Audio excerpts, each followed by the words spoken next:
Hey everybody, I hope you had a great weekend. Well, last week I made a video. When was it? It was Thursday night. And I tell you what, it was a rant video. A super rant video. What happened was, Thursday, before I went to the doctor, I noticed our internet, TV, and telephone was out. You know what I mean? Well, I didn't think anything about it. I was busy getting ready to go to the doctor, which was just a normal visit, And so I went up there to the doctor's office, and they didn't have internet either. So, she told me, we can't see you because everything's digital now. They don't have paperwork. Everything's online, and they can't see you. If they can't see your page online, they couldn't even take my blood. And I had fasted all the night before and all that day, and my appointment wasn't until 3:15. So she said, you can stay here and see if the internet comes on. Well, I stayed about an hour, and I went on and came home. Well, when I got home, our internet still wasn't on either. So I came home and I cooked and I ate everything in sight because I was starved to death, So anyway, James was sleeping. He works the hood out, and so what I did was they told me at the doctor's office that if I came on Friday, which was the next day, they would try to work me in and see me. You know what I mean? So, but I would have to fast again, and so what I did was I called Sudden Link, and I asked him, when I called, usually they don't want to talk to you when there's an outage. They have a recording saying there's an outage in your area, and my sister had called earlier that day, and of course she couldn't get to talk to anybody.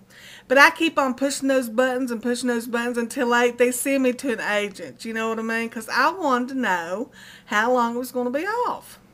Because of the doctor, mainly. Well, I tell you what, I got on there, and it was a man, and I asked him how long did he think the internet was going to be off. I didn't care about the TV and telephone. I really never do when all these services go out, because the internet is what concerns me the most. That's if I want to watch TV, I watch it on the internet. You know what I mean? And talking on the phone, well, I won't miss it. I don't miss the phone. You know what I mean? So, anyway, he said, well, you're just now figuring out you don't have internet. And that was the beginning of the conversation. And it went downhill from there. Lord, I tell you what. He made me so angry. He patronized me, talked to me in a condescending way. Like I was some hillbilly that lived up a holler. And I told James, I said, I don't care if I was his first caller or his 1,000th caller. He should talk to me with some respect. I'm supposed to be a bundled customer, but that doesn't mean anything. It doesn't mean a thing really. It just means I got suckered into being bundled. You know what I mean? But he talked to me awful. And I tell you what, I got angry with him, and I called him a liar. And I tell you what, I really showed myself after he showed himself. You know what I mean? So, and so after I got off the phone with him, I used my cell phone. And when I use my cell phone, it never gets a good signal, so I have to stick it in a window. And then I have to wait till it acquires a signal, and then I have to lean over the couch and use the speakerphone on it because I can't hold it up to my ear. It has to be in the window. So, okay, I get off the phone with him, and I am furious. I am spitting and woo! And I came right in here and made a video. I tell you what, that video was plumb evil. I really was. I was probably the worst video ever made because I was so upset and angry of how I was treated by this customer service representative. So, I had a few hours to calm down because, it was a few hours before the internet came back on. And so I sat there and I thought about it. I said, well, I better not post that because it was so ugly. You know what I mean? And I even wrote on Facebook when I finally did get the internet back. I said, well, I made a video. I said, but it's so evil and mean. I'm so bad in it. And everybody said, post it, post it, post it, you know.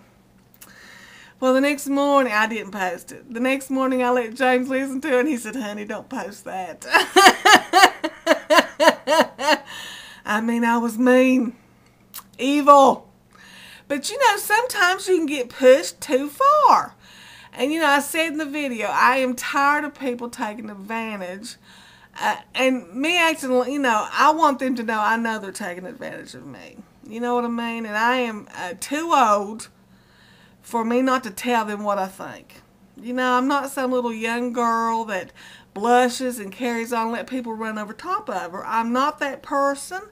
And, you know, these days, if you upset me, and I think you're being mean to me, I'm going to call you on it. And I wish the world was like that. You know, I mean, I grew up really shy and sensitive. I'm still really sensitive, but not so much as I was when I was a little girl. But, yeah, so I didn't post that video. I'm making this one instead. But anyway, James didn't have to work this weekend, and, you know, I've told you on and off that he's worked on his garage door opener for a long time. We didn't have, our garage door opener broke in November, and so ever since then we've had to lift the garage door up and down by ourselves, you know, which is not a big deal. I really don't mind it. I really don't, but it is nice to be able to push a button and the door comes up, you know. So James ordered, of course he had that little heart attack in November, and was sick and everything. So in December he ordered a new unit, which cost $300 just for the unit, not the door or anything, just the opener itself. And you know, James works 5 and 6 days a week, and he can only work on it at certain times, and he has worked and worked for almost 3 months on that opener, and it just won't work. Now, James is a jack of all trades. He can do anything, really, that he puts his mind to. And he says the garage door is defective. He says he does not think that it's working right. So tonight he asked me, we ordered it from Amazon, he asked me to see if I could return it. You know, have it returned and get a credit for it, or a new unit, or whatever they want to do. And I told James, I said, well, it's been 3 months. I don't believe they're going to give you a new unit or let you return it, but we'll see, you know what I mean? And but it's so aggravating. It's aggravated James to death for months. And I know he'd like to be able to fix it and just put it out of his mind, you know. But besides that, we had a good weekend. I tell you what, I only slept about 2 or 3 hours from last night. I didn't get any sleep, and I was up all night. And, you know, I take days like that I just, insomnia just gets the best of me, and I didn't go to church this morning. But James went off to work, and I thought I'd get on here and tell you about my little episode with Suddenlink. You know, they've got us over a barrel, really. There's no competition in this area. Well, there's a company called Frontier, but it's just as bad as Suddenlink, and it's not cable. I would have to have DSL if I went with them, you know, for internet service, and I mean, I don't want to do that, or have a Dish Network, and I'm certainly not going to go with them. They're terrible too. So they've got us over a barrel, and you know, he told me that that Appalachian Power, that's the electric company in my state, had cut the fiber optics. You know, cutting fiber optics is their go-to excuse for anything that happens. You know what I mean? But the thing about this outage was it was very unusual, and I'll tell you why. Because it affected, as far as I know, at least 5 counties. And you know, that just doesn't happen. Usually if they cut fiber optics in my area, it will affect my area. And I tell you what, if you went to the store, if you didn't have cash or you could write a check, you couldn't buy anything. They couldn't use debit cards, credit cards, or any kind of thing like that. You had to have cash or a check. And I heard people talking in the store. It was so unusual what this was going on, how it affected everybody. That, well, I mean, we were cut off from the world, really. And people said, well, we don't know what it is. It could be terrorism. You know, I mean, now, of course, 13, 14 years ago, you would have thought that was a funny thing. But, you know, of course, now we know anything could happen. But they got it restored and everything. I got to go to the doctor and, you know, it all worked out. Well, anyway, I hope everybody's doing good. My girl Barb up in New York, she's sick, and I hope she starts to feel better. I hope everybody has a fantastic week. We're doing okay. Josh was doing okay. This is Melissa reporting from up in the holler. Bye, everybody.